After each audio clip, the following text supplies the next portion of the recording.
Hi, I'm Darryl Jones with the Rolling Stones here at Germano Studios in New York City for QSC Audio and zZounds.com.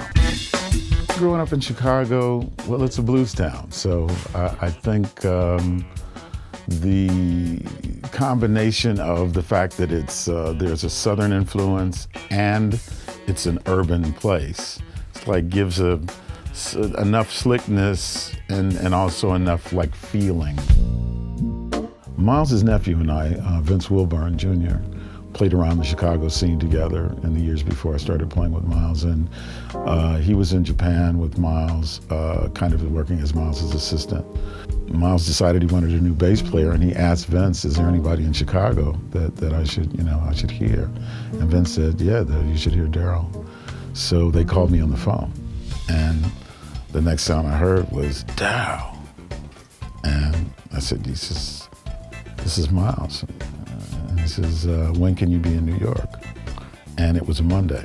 I was trying not to be too, eager. So I said, I could be there Wednesday. And he said, what's gonna take you so long? You gonna walk, And so I told him, well, I'll be there tomorrow morning. And I went and auditioned and he hired me.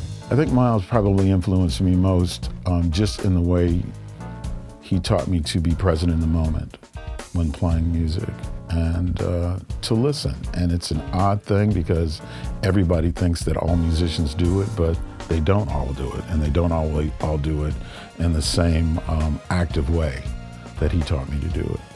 When you're laying in bed at home alone and you hear an unfamiliar noise and you think it might be somebody breaking in the house, the way that you stop everything and really listen, I think that's the way you should begin to listen as a musician. I think that's when those really special moments happen. I was friends with Charlie Drayton and Steve Jordan, and they took me to some rehearsals and introduced me to Keith when I think they must have been rehearsing after they'd done the Talk Is Cheap record.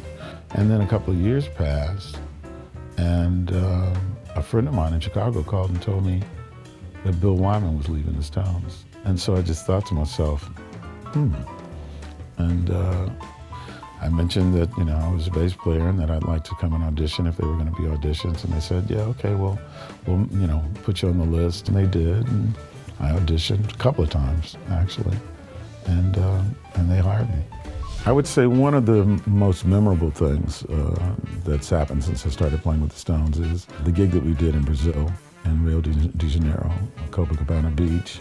Over the years with them and with a couple of other acts, I've played in front of 100,000 people, maybe a few more.